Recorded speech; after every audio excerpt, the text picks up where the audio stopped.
Telugu Desam party కుటుంబ సభ్యులకి శిరస్సు వంచి శతసహస్ర కోటి సాష్టాంగ నమస్సువర్ణ సుమాంజలి సమర్పించుకుంది.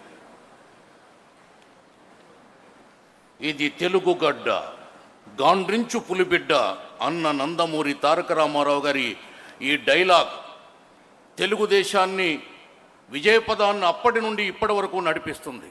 అందుకే అన్నగారు పదే పదే చెప్పేవారు, శ్రీకృష్ణదేవరాయలు రచించినటువంటి ఒక పద్యం, తెలుగదేలయన్న దేశంబు తెలుగు, ఏ తెలుగు వల్లభుండ తెలుగొకండ, ఎల్ల నృపులు కొలువ ఎరుగవే భాషాడి, దేశ భాషలందు తెలుగు లెస్స అని చెప్పేవారు. అటువంటి తెలుగు వల్లభుడు అన్న నందమూరి తారక రామారావు గారు తెలుగువాడి కీర్తిని ఖండ ఖండాంతరాలలో వ్యాప్తి చేసినటువంటి దీప్తి. ఇది తెలుగు గడ్డ, గాండ్రించు పులిబిడ్డ అన్న నందమూరి తారక రామారావు గారి డైలాగ్ని స్ఫూర్తిగా తీసుకుని 7వ తరగతి చదువుతున్నప్పుడే అన్నగారి అభిమాన సంఘాన్ని స్థాపించినటువంటి అన్నగారి భక్తుడిగా బాబుగారికి పాదాబంధనం చేస్తూ ఇన్నేళ్లకు మీరు ఒక అద్భుతమైనటువంటి రహస్యాన్ని చెప్పారు. అదేంటంటే, ఒక్కసారి ఎన్టీఆర్ బొమ్మను అలా చూడండి, మీలో చైతన్యం కలుగుతుంది, ఏ కార్యమైనా మీరు సాధిస్తారనే గొప్ప రహస్యాన్ని మీరు బయటపెట్టేందుకు మీకు పాదాబంధనం చేస్తున్నాం. అలాగే మా అభిమాన సంఘాల తరపున మేము భువనమ్మ గారి తరపున మిమ్మల్ని ఒక కోరిక కోరుతున్నాం.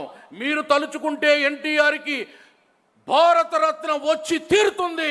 తప్పకుండా భువనమ్మ గారికి ఆ కానుక మీరు ఇచ్చి తీరాలని మిమ్మల్ని వేడుకుంటూ, ఒక అల్లసాని పెద్దన గారు ఒక పద్యం చెప్పారు. ఆ పద్యం చదివినప్పుడల్లా నాకు చంద్రబాబు నాయుడు గారు గుర్తుకొస్తుంటారు.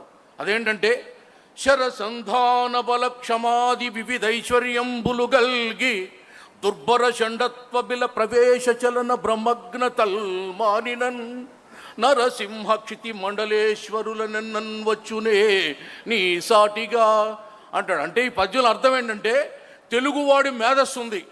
ఎవరో న్యూటన్ గురుత్వాకర్షణ సిద్ధాంతం నిన్న మొన్న కనుగొనబడింది. దానికంటే 100 సంవత్సరాల ముందే అల్లసాని పెద్దనామాత్యుడు భూమికి తన చుట్టూ తాను తిరిగే చలించే స్వభావం ఉందని పద్యంలో చెప్పాడు. అలాగే సింహం ఎప్పుడు తోక ముడవదు, 4 చినుకులు పడితే తోక ముడిచి గుహలోకి వెళ్ళిపోతుంది. అలాగే 2 చేతులతో యుద్ధం చేసే సవ్యచాచి అయినటువంటి అర్జునుడు ఒకానొక సమయంలో పేడి రూపం ధరించాడు. అలాగే బ్రహ్మ శిరస్సును ఖండించినటువంటి శివుడికి బ్రహ్మహత్యా దోషం ఉంది. ఆ బ్రహ్మకపాలం శివుడి చేతుల్లో ఎప్పుడూ ఉంటుంది. అంత మాత్రాన అర్జునుడు వీరుడు కాకుండా పోడు, భూమాత కాకుండా పోదు, సింహం కాకుండా పోదు, శివుడు కాకుండా పోడు. అలాగ మిస్టర్ జగన్మోహన్ రెడ్డి 2019లో నువ్వు గెలిచావని ఎగిరెగిరి పడ్డావు. చంద్రబాబు నాయుడు గారిని చిన్న చూపు చూసావా విశ్వరూపం? ముగ్గురు త్రిమూర్తులు తెలుగుదేశం పార్టీకి. NTR grand master, Chandrababu Naidu the perfect master, Lokesh the little master. త్రిమూర్తులు. ఆయన సృష్టించాడు తెలుగుదేశం పార్టీని, బాబుగారు పెంచారు, పోషించారు. లోకేష్ గారు ఇప్పుడు విశ్వరూపం చూపిస్తున్నారు.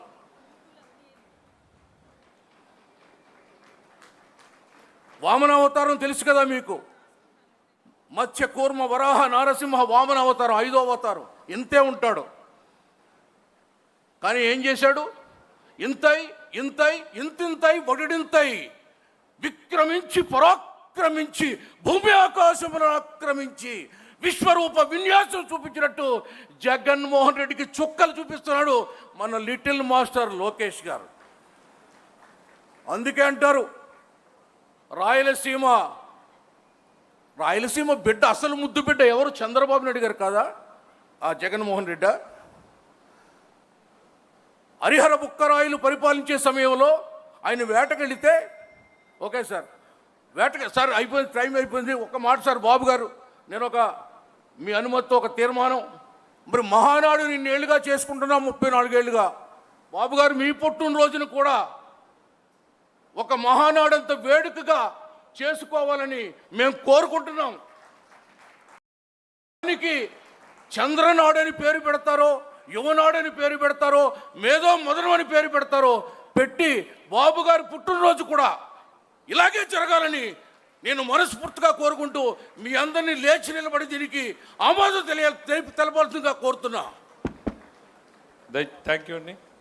రాణి రుద్రమ్మ జలిపించిన కరవాలం, నాయకురాలు నాగమ్మ నిరిపిన రాజకీయం, తాండ్ర పాపయ్య చేసిన సింహ గర్జనలు నేడు వినిపించవేం కనిపించవేం.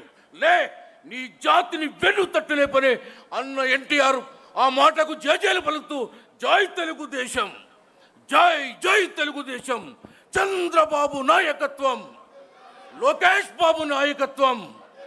ఎన్టీఆర్ అంత స్ఫురద్రూపి మళ్ళీ ఒకే ఒక్కడు నాకు కనబడుతున్నాడు నారా నందమూరి కుటుంబంలో, దట్ ఈస్ దేవాంశ్.